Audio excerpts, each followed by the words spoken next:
Welcome to the last calm word. Let's get started with today's story. I used to think I could read my wife better than anyone. 7 years together teaches you a person's rhythms, how they move, how they react, how they breathe when something is not right. So when Rachel started drifting, I felt it before I understood it. It began small. A new phone case with a cover flap, then a new passcode, then the habit of flipping the screen down whenever I walked by. One night, I asked everything okay with work. She smiled too quickly. Just busy, that is all. The smile did not reach her eyes. Around the same time, she became very devoted to her gym routine. She said it helped her clear her head. Fair enough, but she would come home. Showered, all ready makeup, redone hair, styled like she was going somewhere else afterward. When I would ask who she trained with, she would say different people every week. That did not match the consistency on her calendar. Then there were the sudden girls' nights ones that never involved picture stories, or even the names of who she was with. Rachel used to share everything. Now she shared nothing. I did not accuse her. I did not blow up. I did not chase shadows. I just watched quietly, patiently.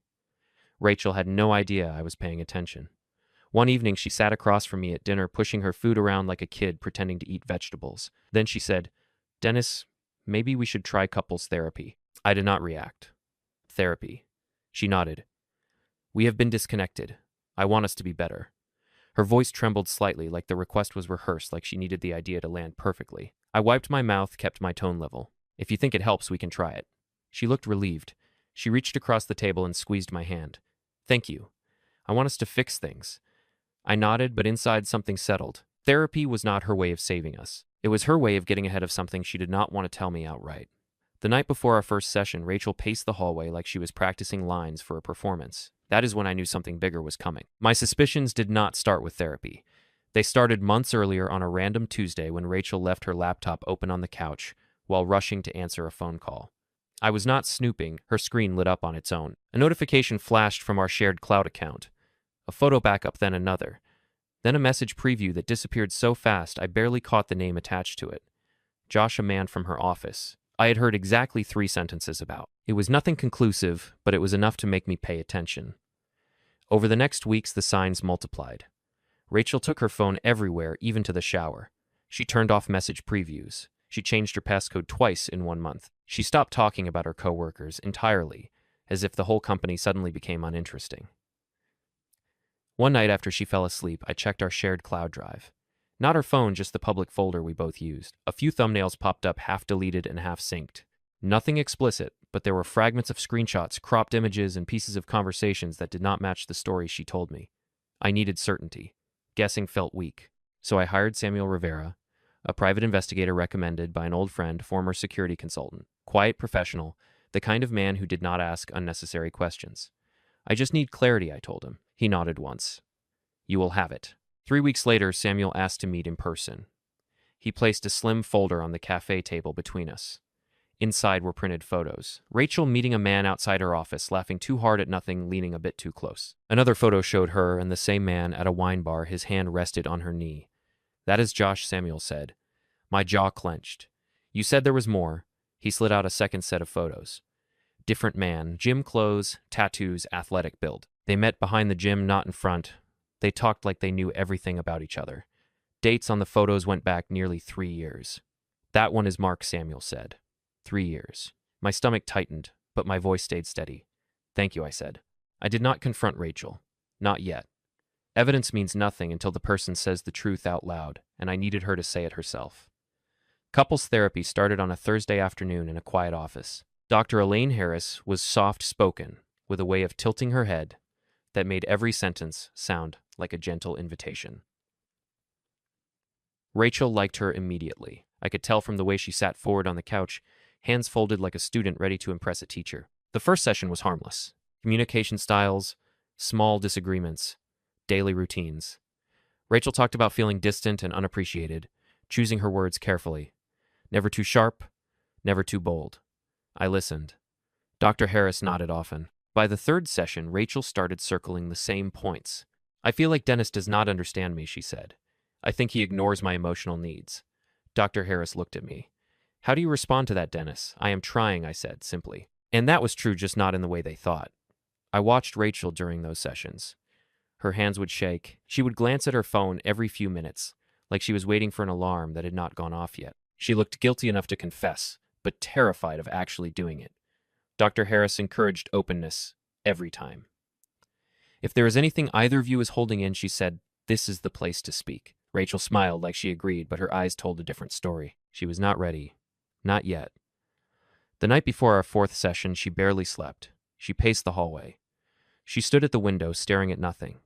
She kept starting sentences and abandoning them halfway. At breakfast, she whispered Dennis tomorrow. Please be patient with me. Of course, I said. But inside, I knew exactly what tomorrow was. The fourth session began quietly. Rachel sat rigid, hands clasped so tight. I waited. Dr. Harris waited. Halfway through, Rachel finally turned toward me, face pale, voice thin. Dennis, if I told you I did something that hurt you, would you forgive me? Her question hung in the air, like the moment before a building collapses, and I knew the confession was minutes away. I did not answer her question right away. I just looked at her calm, steady, letting the silence do its work. Rachel swallowed hard and blinked fast, like she was trying to hold herself together. Dennis, I have not been honest, she said. I made a mistake. Dr. Harris leaned forward. Take your time, Rachel. Say what you need to say. Rachel wiped her palms on her jeans. There is someone at work. His name is Josh. It started last year. I am so sorry. It was emotional at first, and then it crossed a line. She started crying. The kind of crying that was more panic than sadness. I ended it, she said. I swear I ended it. It did not mean anything. Is that all? I asked quietly. Her breath caught. Her eyes darted to the floor. Dr. Harris noticed the shift and spoke gently.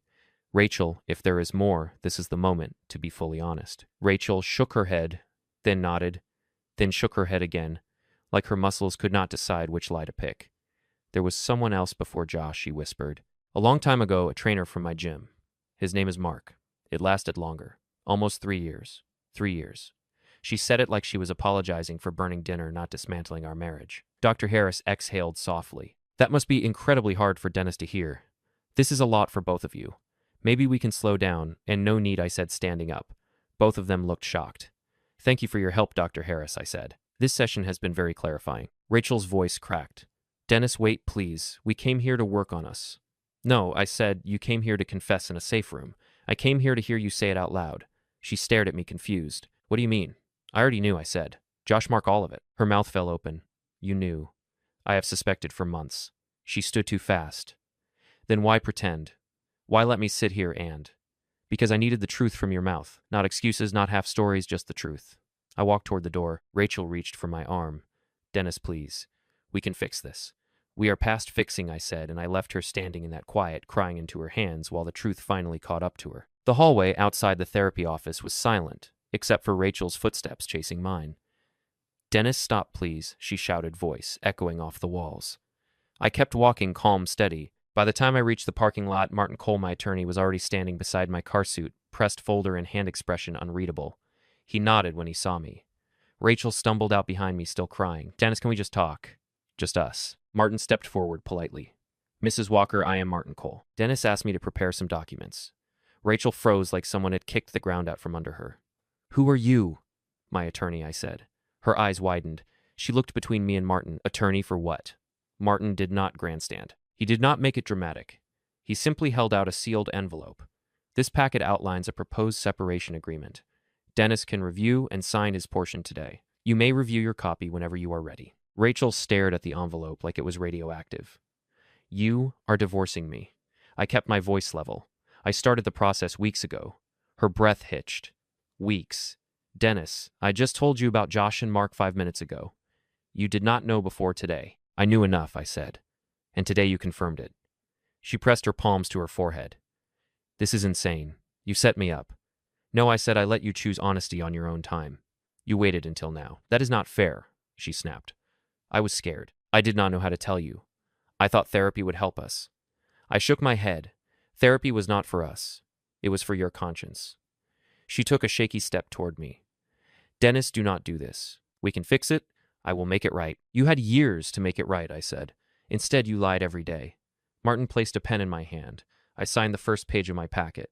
Rachel, Martin said gently, you should look over your packet with legal counsel. That is the next step. She did not answer. She just stood there, shaking mascara streaked down her cheeks, finally realizing the ground had shifted under her. And for the first time in years, I felt steady.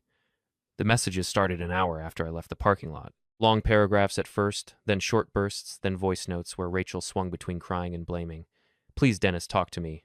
I am begging you. You cannot throw away 7 years over one mistake, okay? 2 mistakes. But you ignored me for years. I did not answer a single one. I forwarded everything to Martin just like he told me. Documentation protects you, he said. So I documented. 2 days later, Rachel switched tactics. She sent apologies, then promises, then threats. If you do not answer me, I will tell everyone what you did.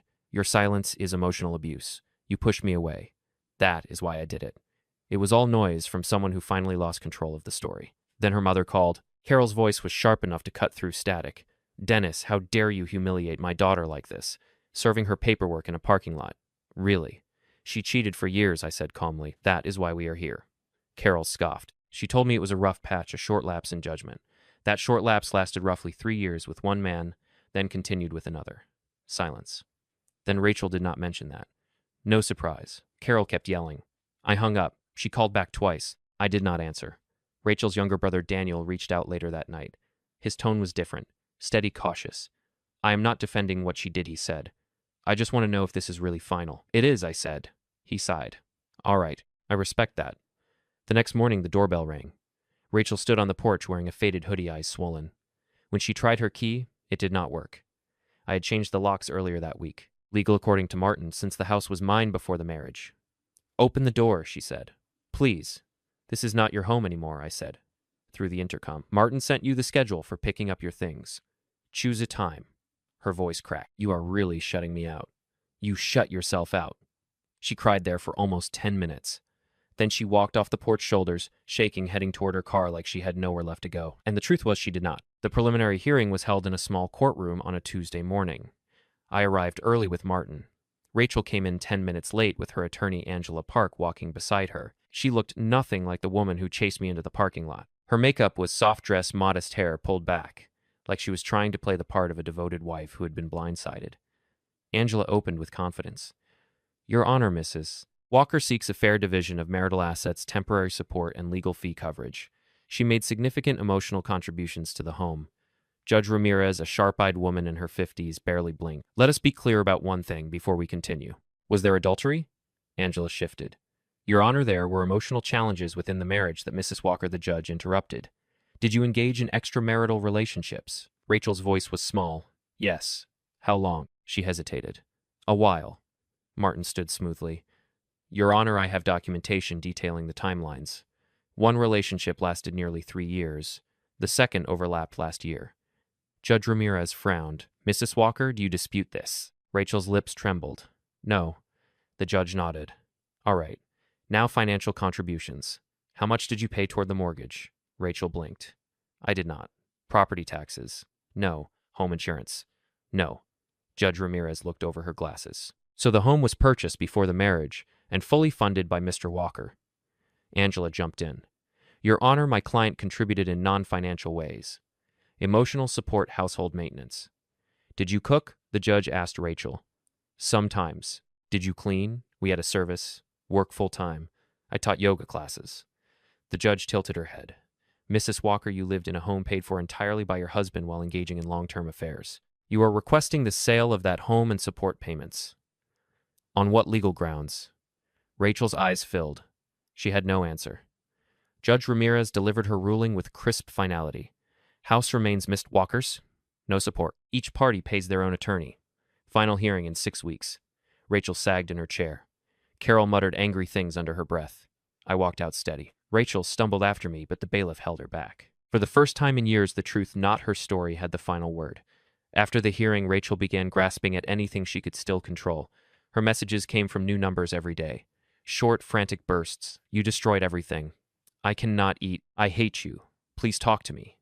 I blocked each number, forwarded everything to Martin. Silence was my only strategy, and it worked. Then came the social media phase. Rachel posted quotes about betrayal, narcissists, and emotional abandonment. Carefully vague, but aimed at one target. Mutual friends reached out asking for my side. I kept it simple. We are divorcing. It is handled privately. Nothing more. No arguments, no explanations. She tried showing up at my workplace once. Security escorted her out in under 3 minutes. She waited outside my gym the next week, but I walked past without stopping. Each rejection seemed to push her further into panic. Rachel lost weight, stopped teaching her yoga classes, moved back into her childhood bedroom. Daniel told me she rarely left the house. At night, according to him, she cried loud enough for everyone to hear. Actions have echoes. Hers came back louder than she expected. As the final hearing approached, Angela Park reached out to Martin. She wants to avoid trial. She said she will accept the previous terms. No surprise a trial would drag Josh and Mark into court, and Rachel knew it. On the day of the final hearing, she walked in quietly wearing the same faded hoodie she had shown up in at my porch weeks earlier. No makeup, no smile, just empty eyes. She signed the dissolution papers without lifting her gaze. Afterward, outside the courthouse, she finally spoke. "I hope you are happy now," she said. "Not angry, just hollow." "I wanted loyalty," I said. "Not this." She hugged her arms around herself. "I made mistakes. Mistakes happen," once I said. "Yours lasted years." Her voice cracked. "You did not have to destroy me." "I did not destroy you, Rachel. You built your life on lies." It collapsed because the truth finally showed up. She opened her mouth, then closed it. Daniel came to guide her away. She did not look back. Martin and I walked to my car. "How do you feel?" he asked. "Clear," I said. I drove home quiet, steady, no secrets, no double life unfolding behind my back. Rachel once asked me in therapy if I would forgive her for cheating. The answer was always no. I did not need revenge. I did not need a scene. I just needed the truth spoken out loud, so I could walk away without doubt. And now, finally, I was free. Thank you so much for watching till the end. Wishing you all the best, stay healthy, and take care.